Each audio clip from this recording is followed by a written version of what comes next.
So hello everyone, this is Unit 3's video response to the 86,400 seconds in a day.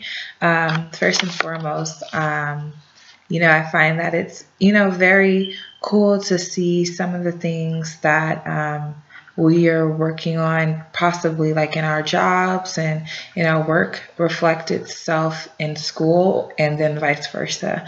I just most recently went to a sports Sateria conference, and the theme was all about networking and understanding the sports industry.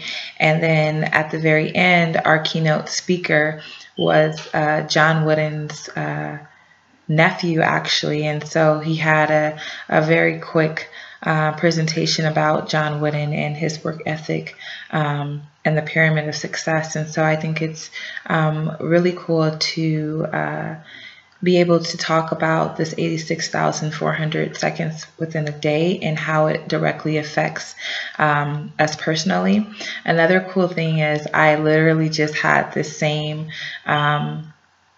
class discussion with my students about 2 weeks ago about giving them $86,400 and then seeing what they would do with it, really, and how we were able to turn it around and talk about time management and how there's 86,400 seconds in a day, and vice versa. And so it was pretty cool to see their reactions. And so being able to talk about it in the light of my personal life, I think that starting with number one, what are the time wasters in my day, specifically social media, TV, and other technological advances like, the video game. I like to, I'm not a gamer, but I like certain games.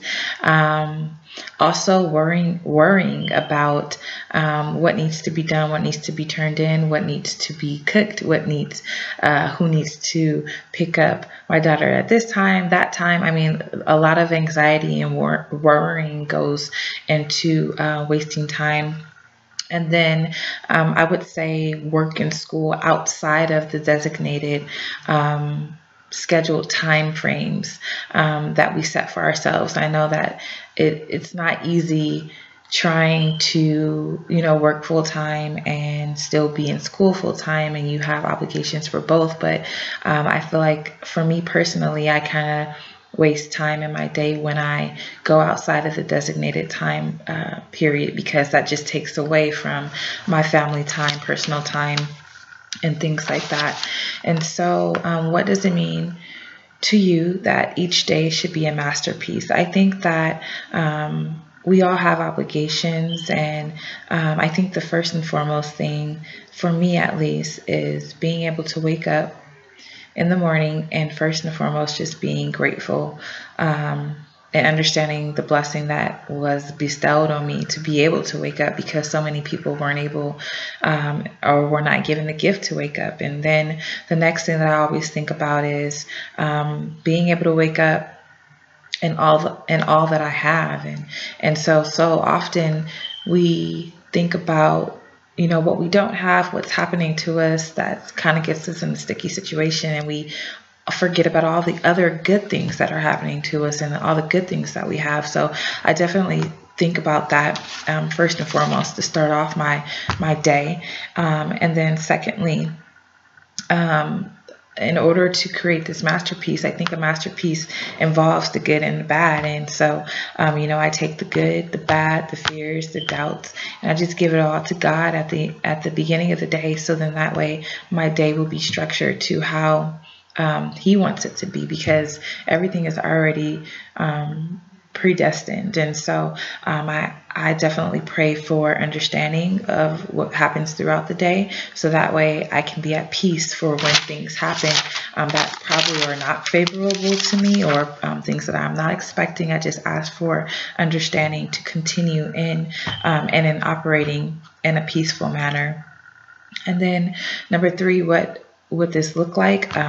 That's exactly what it looks like. I mean, I try to be as positive and optimistic as possible throughout the day, even when, I'm not feeling like I want to smile, I'll still smile anyways, because I know that so many can't smile, right? I understand that there's a lot that happens, but we have to remain faithful and understand that God's not God's purpose is not to hurt or harm us, but it's always to make sure that we are the best that we can be, even if we don't understand it right now in this moment. I always understand that at some point, it's going to be okay. So that's kind of what that looks like for me.